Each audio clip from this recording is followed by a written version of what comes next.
Hello everyone, welcome to Saroj Mishra YouTube channel. मेरे YouTube channel पर आप सभी का बहुत बहुत स्वागत है। CISF recruitment 2022 recruitment notification CISF की तरफ से रिलीज हुई है, जिसमें 540 पोस्ट है, 540 पोस्ट है। 12th pass, any graduate, post graduate, essential qualification means minimum जो रहेगी वो 12th पास है। सैलरी अच्छी होगी, गवर्नमेंट पे स्केल दी जा रही है और CISF गवर्नमेंट ऑफ इंडिया की एक ये है इकाई है। तो चलिए आगे बढ़ते हैं डिटेल्स के लिए। सबसे पहले जो है यहाँ पर स्टेनोग्राफर की पोस्ट है, असिस्टेंट सब इंस्पेक्टर पोस्ट का नाम रहेगा और स्टेनोग्राफर। और दूसरा है head constable ministerial, male female and LDC stands for limited departmental competitive exam. तो जो डिपार्टमेंटल एम्प्लॉयज रहते हैं ऑलरेडी, उनको कॉम्पिटिटिव एग्जाम के थ्रू फिर उनके लिए। तो बाकी जो बाहर से कैंडिडेट अप्लाई कर सकते हैं उनके लिए टोटल पोस्ट 122 है असिस्टेंट सब इंस्पेक्टर स्टेनोग्राफर के लिए एंड 418 है हेड कांस्टेबल मिनिस्ट्रियल के लिए। इसकी जो एडवर्टीजमेंट रिलीज हुई है कुछ इस तरीके से आपको देखने को मिलेगी। Recruitment of assistant sub inspector stenographer and head constable ministerial in CISF 2022।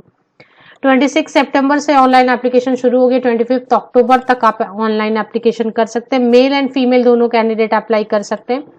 पे लेवल जो पहले असिस्टेंट सब इंस्पेक्टर के लिए पे लेवल 529,200 की बेसिक पे स्टार्टिंग रहेगी, जो 92,300 तक जाएगी। तो 29,200 की अगर बेसिक पे आप बात करें, प्लस जो यूजुअल अलाउंसेस होते हैं बहुत सारे होते हैं, तो सारे अलाउंसेस वगैरह मिला दे तो आपका हो जाएगा 40,000 आराम से। इसी तरीके से पे लेवल 4 के लिए भी 25,500 की बेसिक पे स्टार्टिंग है एंड 81,100 तक बेसिक पे रहेगी रिटायरमेंट तक हेड कांस्टेबल मिनिस्ट्रियल के लिए। ये भी सैलरी आप 40,000 के अराउंड एक्सपेक्ट कर सकते हैं। अब इसमें जो है एक चीज आप पढ़ लें कि ये directorate general central CISF stands for central industrial security force. तो सिक्योरिटी फोर्स तो है लेकिन central industrial security force ministry of home affairs के अंतर्गत ये आता है। तो गवर्नमेंट ऑफ इंडिया के अंतर्गत मतलब ये आता है। अब इसमें जो ये है, इसमें एसेंशियल क्वालिफिकेशन के अलावा फिजिकल स्टैंडर्ड्स भी देखने। The recruitment process will consist of physical standard test. तो फिजिकल स्टैंडर्ड टेस्ट होगी और पहले भी आपको चेक कर लेना है जो फिजिकल इन्होंने स्टैंडर्ड्स दिए हैं वो मैच हो रहा है या नहीं हो रहा है, तो उसके बाद ही फिर एप्लीकेशन करें। यहाँ पे डॉक्यूमेंटेशन, रिटन एग्जामिनेशन रहेगा कंप्यूटर बेस्ड, उसके बाद स्किल टेस्ट रहेगा और इसके बाद जो है फिर मेडिकल एग्जामिनेशन रहता है इसमें, और फिजिकल स्टैंडर्ड टेस्ट तो रहेगा ही। तो ये सब है। अब इसमें जो है एक चीज थी कि इसमें परमानेंट वर्ड यूज नहीं किया है, तो ये आपको चेक कर लेना रहेगा। परमानेंट के लिए मैं नहीं बोल रही हूँ कि ये परमानेंट है, बिकॉज इसमें मैंने परमानेंट वर्ड नहीं देखा। तो ये आपको एडवर्टीजमेंट चेक कर लें एक बार। अब इसमें बाकी चीजें हम देख सकते हैं। एसेंशियल क्वालिफिकेशन, अगर assistant sub inspector stenographer and head constable के लिए 12 पास होना होगा, जैसे यहाँ पर लिखा है कि जो क्लोजिंग डेट है ऑनलाइन एप्लीकेशन की, जो मतलब लास्ट डेट है ऑनलाइन एप्लीकेशन की, उस डेट तक या उसके पहले आपकी 12th पास हो जानी चाहिए मिनिमम। इसके ऊपर की भी क्वालिफिकेशन है तो कोई प्रॉब्लम नहीं है, मिनिमम 12वीं पास होना चाहिए किसी भी स्ट्रीम से, आर्ट्स साइंस कॉमर्स किसी से भी। Minimum 18 years and maximum 25 years. Age calculate करने के लिए ये दो तीन पैरामीटर दिए हुए हैं, इसके हिसाब से भी आप चेक कर सकते हैं कि 18 to 25 में आपकी एज लिमिट है या नहीं है। ये जो एज लिमिट दी होती है अपर एज लिमिट, इसमें रिलैक्सेशन होती है। जो कैटेगरी कैंडिडेट्स हैं SC ST OBC उनके लिए, और PWBD कैंडिडेट उनके लिए एज में रिलैक्सेशन दी रहती है। एक्स सर्विसमैन के लिए भी रहती है, तो वो यहाँ पर दिए हैं। फिजिकल स्टैंडर्ड 12 पास होना है यहाँ तक, ठीक है। इसके बाद फिजिकल स्टैंडर्ड चेक करना होगा पेज नंबर 4 पे। एप्लीकेशन फीस जो है वो आपको चेक करनी होगी, पेज नंबर 8 पर चलते हैं, शायद एप्लीकेशन फी वहां दी हुई थी।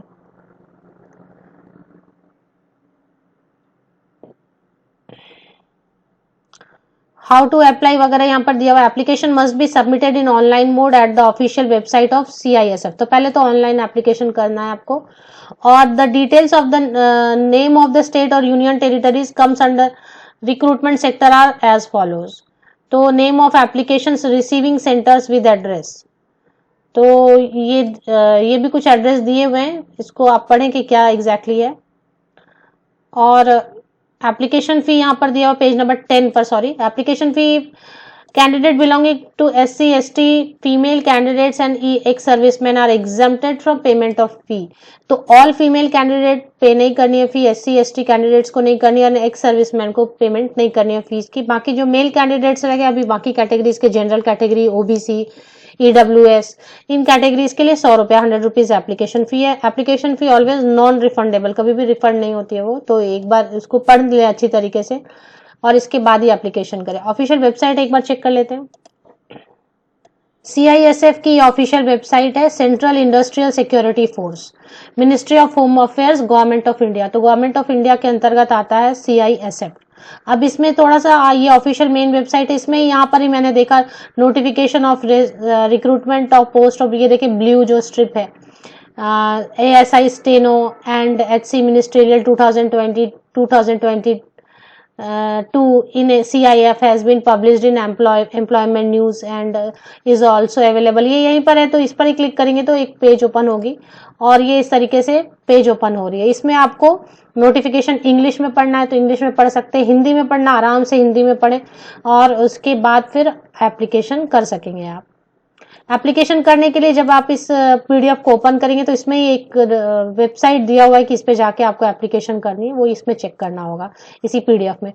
PDF 32 पेजेस की है, इंग्लिश में भी अवेलेबल है, हिंदी में भी अवेलेबल है, दोनों में अवेलेबल है। तो जो सबसे इंपॉर्टेंट चीज है पेज नंबर 16 पर लिखी हुई है वो आपको पढ़ना है, इंपॉर्टेंट इंस्ट्रक्शंस टू कैंडिडेट।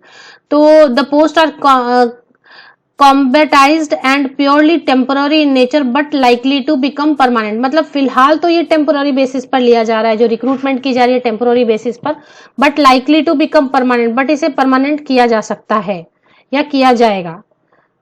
तो इसमें थोड़ा ट्रिक है, तो आप में से जो इंटरेस्टेड कैंडिडेट है वो ये समझ के चल सकते हैं कि ये टेम्पोररी है और इसे परमानेंट किया जा सकता है या किया जाएगा। ये पेज नंबर 16 पर है, 15.2 है, पॉइंट नंबर 15.2 मैंने पहले आपको बीच में कहीं बताया था कि मेंशन नहीं किया है, लेकिन अभी मुझे लोकेट हो गया पेज नंबर 16 पर 15.2 पॉइंट नंबर आप चेक कर सकते हैं। The posts are combatized and purely temporary in nature but likely to become permanent। इसके बाद जो इंपॉर्टेंट चीजें हैं, मोड ऑफ सिलेक्शन अगर आप समझना चाहते हैं तो पेज नंबर 14 पे अच्छे से एक्सप्लेन किया। After completion of written examination skill test category wise merit list for unreserve category means category wise list will be drawn separately on the basis of aggregate marks obtain in written examination by the candidate. तो पहले written exam होगी और skill test होगा, उसके बाद category wise जो है merit list बनेगी जो आप स्कोर करेंगे रिटन एग्जाम में और स्किल टेस्ट में उसके बेसिस पर। और मिनिमम जो ये पेज नंबर 14 पर दिया mode of selection serial number 12 पे, the minimum percentage of marks for qualification. तो मिनिमम जो क्वालिफाइंग मार्क्स है तो मतलब जो रिटन टेस्ट है वो क्वालिफाइंग इन नेचर है, तो ये 35% है।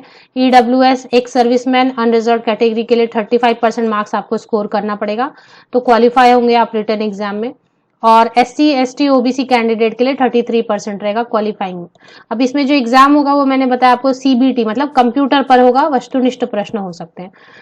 बाकी की डिटेल्स के लिए ऑफिशियल वेबसाइट की लिंक मेरे इसी YouTube वीडियो के डिस्क्रिप्शन बॉक्स को आप चेक कर लें, आपको लिंक अवेलेबल मिलेगी, होम पेज पर जाएं और वहीं से आपको सारी जो चीजें हैं वो लोकेट हो जाएंगी। आप सबको best wishes, thank you very much.